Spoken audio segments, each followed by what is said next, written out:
Hello, everybody, and welcome to OpenExO Live. It is really great to be with you this week. And this week we have Kamales Lardi, who is coming in from Switzerland. And you can see there we have some amazing folks in the coming weeks. We do have some open slots as well for people to join. So if you are interested in joining, please do head over to the OpenExO platform and into the marketplace, and you can sign up to join us here on OpenExO Live. And before we get Kamales up on screen, I do have some words from some community members. The first one coming in from Lisa, and she said, I've gotten to know Kamales through her writing and content for EXO Insight and EXO speakers over the last 2 years.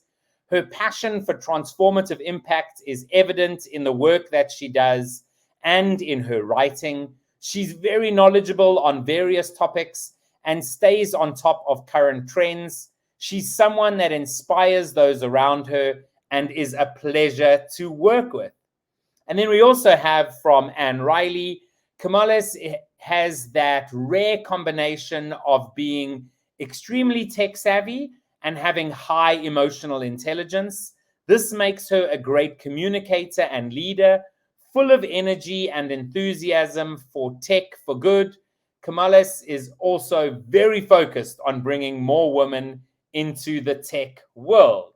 And so with that, I want to welcome up Kamales onto the screen. How are you doing this evening for you as well? Hello, Kevin. It's great to be here. I did not know you were going to show those those testimonials. It was really, really nice. Pleasure to be here with everyone. Oh, it's a pleasure. It's always great to find out from the community who they've worked with and to be reminded of the whole point of community, why it's one of the attributes of the EXO model. And so I always start out by asking you to share a little bit about yourself. Tell us about your history, about your background, also how you came to join the OpenExO community. Awesome. So let me start by saying, and we had this quick conversation earlier, I am originally from Malaysia, actually.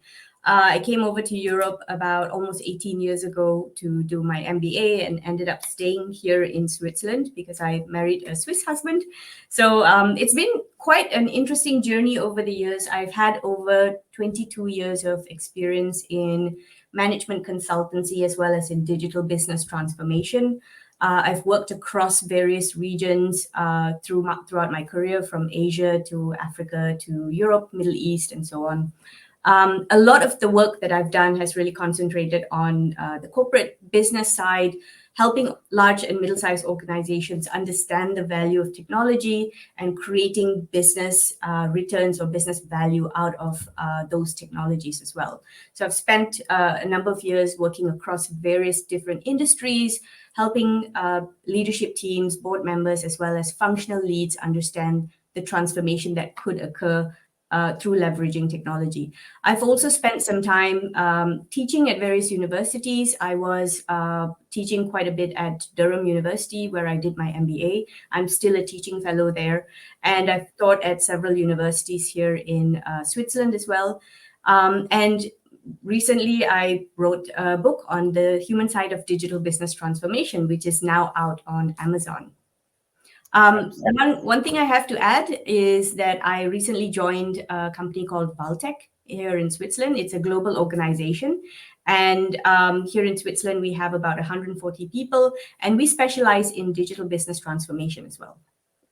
Awesome, awesome. So I know that you have your book somewhere there. So do pick it up. Show us. Can we get it? A little bit blurry, but it is a little bit blurry, yeah. But the book is now available on Amazon, and let me take my. There you go. And I should be there it is. The human side of digital transformation. Yeah. Really, really awesome. And if you don't follow Kamales on LinkedIn, go ahead and go and see her unboxing video. How old is your daughter that made the video for you? So this was part of the reason I started to write the book. My daughter is turning 12 in a couple of months, and she's a Gen Z. She's growing up in an environment that is completely digital, right? Very different from the generations before. My generation, Gen X, we grew up in the sandpits, in the playgrounds, and the kids today are growing up with tech. And she literally spent about 3-4 minutes putting together that video. The box arrived and she said, "Oh, mom, we should do an unboxing." She grabbed my phone and and had it done. So there you go. She said, "Now you can post it." And it's really cute, but it's also demonstrable that digital and technology is all about the generation of people that are using it to the most effective outcomes that they can get for it. It's also a shift in mindset, and this was one of the triggers that had me thinking I need to write a book about this shift that's happening in organizations and in society as a whole. No, absolutely. I mean, that makes me think of my niece who's 9 years old, and like her she wants to be a software developer, a game developer. She's always playing Minecraft. It's like it's so different from my my young years, but really quite exciting, right? Rather see the opportunities in that. Yes, the screen time, etc. It's a fine line, I guess, but it is a fine line, and I think what's very interesting. I had this conversation today as well. It's a very interesting scenario because companies of today need to think about how they're going to engage not only the customers of the future, the 12-year-olds today who are growing up in this digital space, but they also need to start thinking about the employees of the future, right? And they have options today that we didn't have. Our boomers and Gen Xers were looking for these stability, security, work-life balance. The Gen Zs, the millennials, Gen Zs, and alphas, especially the Gen Zs and alphas, the next generation of people, they've got options. I don't want to have to work 9 to 5 because I can be a YouTube star and actually be a millionaire.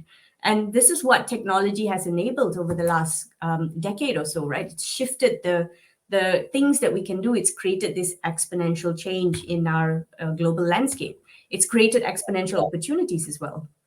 Absolutely. And so being OpenExO Live, I have to always ask the question about MTP. I mean, MTP is so important to the EXO model, having massive transformative purpose. Are you happy to share what your MTP is? Yes, I am happy to share. So my MTP, on my profile, you'll see that it's breaking barriers of business, mindset, and perception. And this is something I truly try to live by. And behind that is really the motivation for me to think, to push myself, to think outside the box, to think limitlessly, to think in abundance, but also to push the people around me and to push the companies I work for and work with to think beyond barriers of perception and beyond current business landscapes, which is what exponential stands for, really. Yeah, absolutely. Now, you've gone through the certification programs, and you've been working for years in digital transformation as well, and in management consulting. What would you say are some of the learnings that you got from that you perhaps use in your day-to-day activities? I think the best way to probably share this is to talk about how I got involved with OpenExO. About 5 or 6 years ago, I started, I had started my own company 10 years ago. I had developed a set of digital transformation methodologies, and I was looking at working with organizations. Was quite fairly successful in terms of how I could guide organizations and leadership teams into transforming their company. And at that point, I started really exploring different methodologies and different frameworks that were out in the market. And I came across, of course, Exponential Organizations, the book. And it just spoke to me. The content, the methodologies, it was so timely for me at that time. And I thought, what a nice fit and what a completely new concept or new way of thinking. I was probably late to the whole topic of exponential organizations, but it was still so revealing for me at the time. And I thought, I've got to try and look at what I'm doing for digital transformation in companies with exponential elements, or the attributes, and how can I combine this. And so that's how I found out about I started attending some of the online events and so on, and I started getting more involved in OpenExO and join the community. And one of the things that I did was to take the certification course to really fully understand the methodology. The best part about it for me was to engage with the people within the course. So we had a group of, I think it was 6 people altogether, working in groups, understanding the frameworks, and kind of bringing our own life experience and our own kind of professional experience into the discussion. There were people from all over the world, from Asia, from Africa, and from Europe, coming in with different cultures, different perspectives, different experiences, different industries. And this for me was a huge learning of taking these methodologies and making them a reality. The thing that I think is most interesting for me within the space of digital transformation is truly a journey. There's no beginning and there's no end for me. It's a continuous learning, a continuous journey, and it's a journey that many organizations, whether they know it or not, have actually started their journey in transformation. So this is really exciting. I think it's a continuous process, and I've been going through it within my professional career since the late 90s. When I started in Accenture back then, I was implementing technology, and I think as long as we've had tech in business, there's been digital transformation. And so all of these different elements and thinkings coming together was just so perfect for me at the time. Awesome. That's really great to hear. And so many people say, oh, exponential, the model and digital transformation won't affect everybody. It's, or I'm a small business. I can't leverage these EXO attributes. And I mean, I've written a few articles around how you can actually leverage this in a small corner bakery or in a cafe, because absolutely the elements can be leveraged, and small businesses do need to go through transformation. Every business, every organization actually needs to be leveraging digital, and exponential, we believe as well. But how would you actually? I mean, as you said, like the digital journey is not there. Everyone's on it. So for digital transformation, how do you actually describe that to people? So I think the first thing with any organization, or with anytime we discuss digital, we need to talk about definitions. And this is something that I think is really, really important, because when we're speaking the same language, we have the same understanding, and then we can create the same direction that we want to head towards within an organization structure, for example. So if we talk about digital, that we do find that people tend to mix the terminology, right? I do find people say digitization, and it does sometimes get used intermittently. And what is really important, I find, is making these definitions. So digitization is kind of a basic transformation or a basic change in the way we do things. So a good example of digitization is when most banks started to take their current branch activities and put it online, and it became e-banking. And then they took it into a mobile device, and it became mobile banking. But it was pretty much the same service, or the same kinds of things you could do, just on different channels.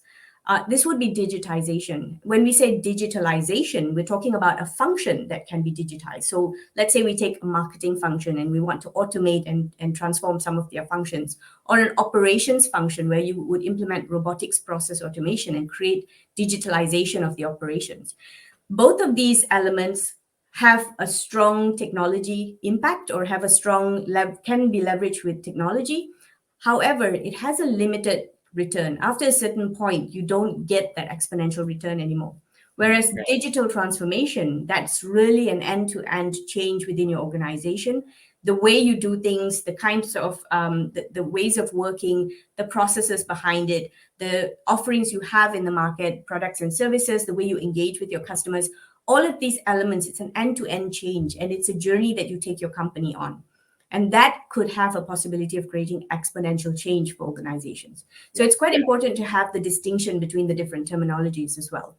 No, 100%. And I mean, I often use the example. I used to be in the pharmaceutical industry, and we digitized a lot of our manual processes, and Mhm. everyone was really impressed about that. But none of them actually improved very much. They were all maybe 5-10% improvements. Whereas, you know, one of them, for example, is we digitized our order books.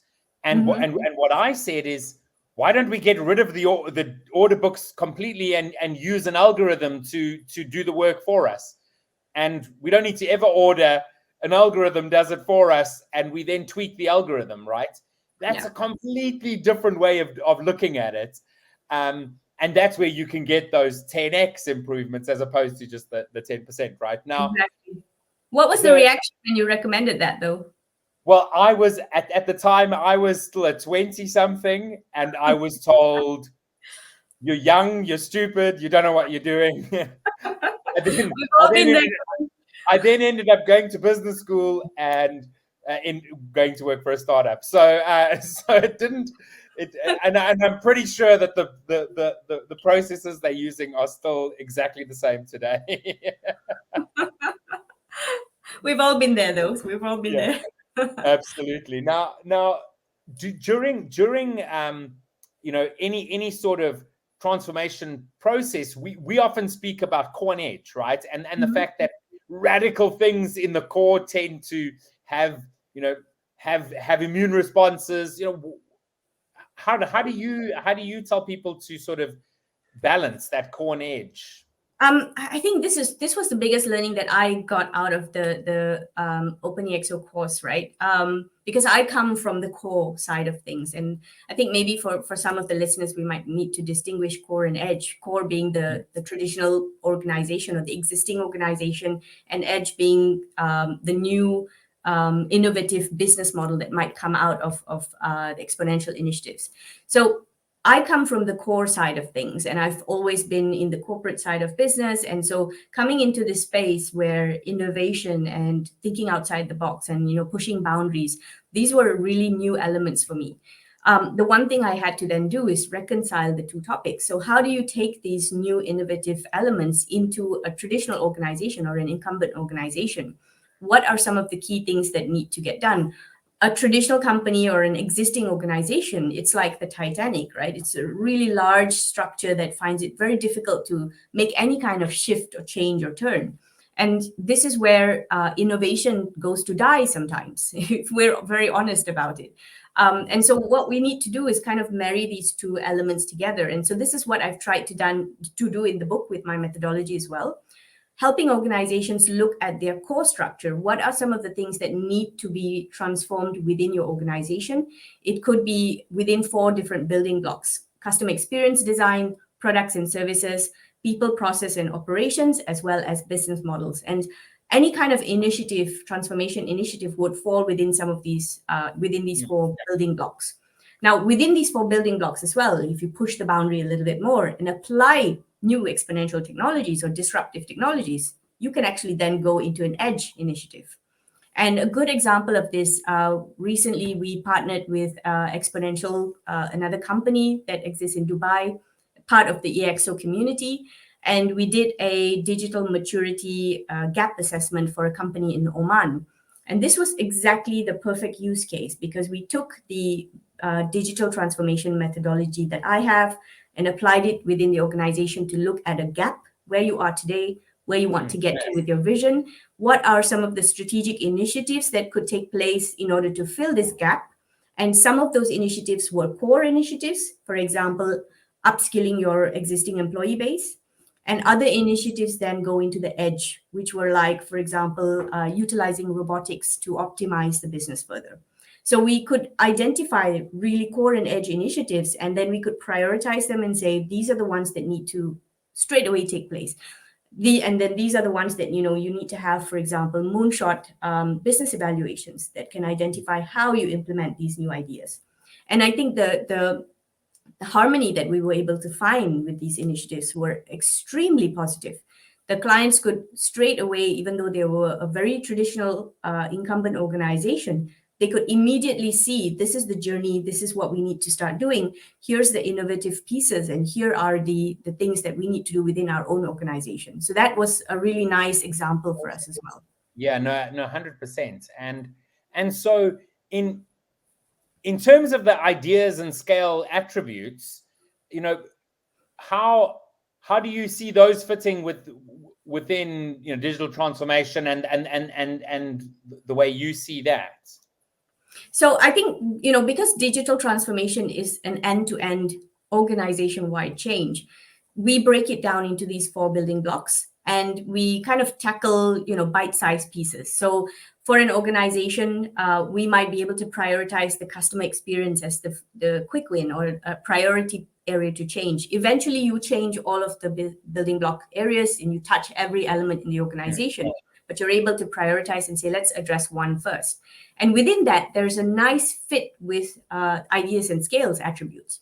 Because what we could say is, for example, with customer experience design, you might find that engagement could be something we look at, utilizing new technologies, utilizing augmented reality, utilizing virtual reality to create moments of truth with our clients, create touch points that are sophisticated, that are next level customer experience. And you want to utilize these new technologies in such a way that you create moments of truth that engage people emotionally, for example. And you can actually do this at scale at much lower cost than we are used to with traditional channels. So this could be one example. We could as well look at another area of the building block, which is people, processes, and operations. And you could apply, for example, staff on demand. So instead of having a large internal employee structure that you need to upskill and upgrade, what you could do is then switch to a staff on demand model where you can optimize costs and bring in some of the latest thinking and tech knowledge or skills. So there are many ways that we can apply the ideas and skills attributes within these 4 building blocks. Absolutely. And what are some of the challenges and sort of key issues that you've seen during, different digital transformations? Maybe you'll agree with me on this, Kevin. The biggest challenge or barrier is always mindset change. It's probably the biggest barrier. I think that's what prevents a lot of organizations from embarking on this journey. It's what prevents, and I think within the EXO community, there's this nice terminology around. I forget what it's called. The immune system response. Immune system, exactly. There you go. See, I'm getting old. So the immune system response, that's exactly it. For me, this is called mindset shift or mindset change.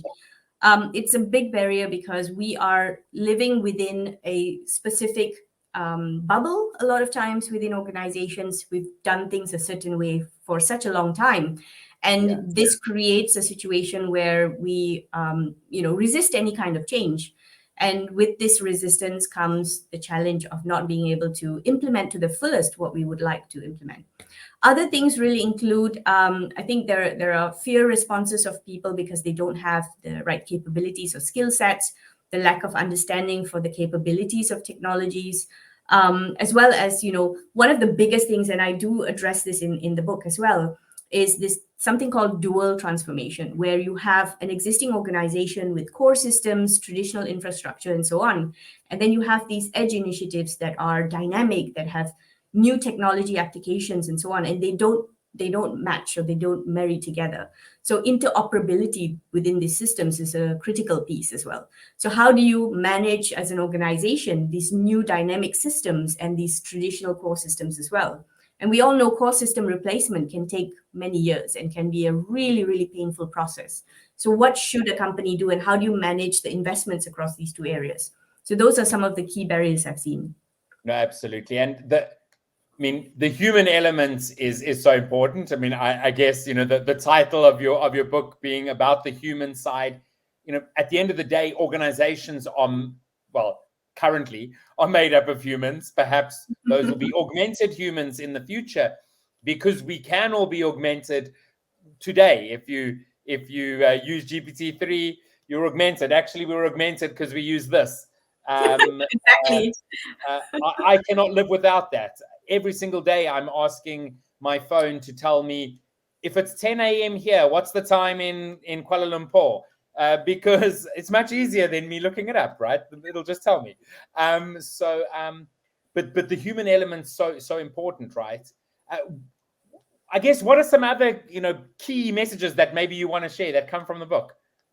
The book for me, it triggered a lot of thinking around, and I am exactly still hooked to my phone. I feel a little bit lost when you don't have it in your hand and you feel like you've lost an arm or something, right? You have this phantom symptoms, and I think going as well into different kinds of. I love talking to people from the OpenExO community, because we do tend to discuss things like augmented humans and digital humans and decentralized organizations that may not even need people to run them. I love these kinds of topics. But I think what triggered me really about the human side of digital transformation is the fact that whether I'm implementing something back in 1999 in Accenture when I was doing SAP implementations, or now today in an organization where we're implementing virtual reality, the core element that makes or breaks any digital implementation is the people. And people, not just, and this is the key factor that I want to put across in the book, and it's not just about change management or culture change, but it's really about getting people on this journey where they understand the value of technology, they understand how to best apply it. It also has a certain element of creating behavioral values, right? Because a lot of our technologies today represent the values we have in society. Our technologies are as good or as evil as the values that we instill in them. And they can be extremely powerful technologies. They can be technologies that shift our mindset, shift our perceptions and thinkings and opinions, shift the way we vote for people, shift the way we treat one another. And so having these human elements built into our technology is so critical. And this is what I try to convey in the book as well. What are these core values? What are these elements that make or break technology success? Not only how can companies implement them, but what are some of these things we should instill in our tech communities as well? Absolutely. Kamales, it's been wonderful chatting to you. I want to end off by asking you, what is that one thing you want to share with folks who are watching and who are watching the recording? The one thing I'd like to share is read my book. Get a copy on Amazon. No, I think the one thing I'd like to share is there's a certain, the core message of the book is really about building an ecosystem. And this is the core success of companies for the future. And that ecosystem consists of ownership or shareholders of the company, leadership of the company, as well as employees, coexisting and collaborating with customers, partners, and collaborators in the market, collaborators like OpenExO, for example. And all of these players coming together, creating a strong ecosystem is what's going to be the success factor for the future. And that's what I've presented in the book. Absolutely. Kamales, it's been wonderful chatting to you. I hope you have a fantastic evening, and I'm sure we'll get to chat again sometime soon. Thank you for having me. It's a great pleasure. And please connect with me on LinkedIn. Perfect. Bye-bye. Bye. So great chatting to Kamales. Do go out and get her book. Read it and connect with Kamales on LinkedIn, on the OpenExO platform. Really great conversation. Everything we do is going to be digitized. Technology is here, and we need to use it as a force for good, right? Because that's one part of what it can do. It can have a bad side, but let's focus on the good. Thank you very much for joining us. We'll see you again next week. And I'm going to end off with a video about the EXO Foundations. If you are new to EXO and you want to know what is this all about, check out the EXO Foundations. Cheers, everybody.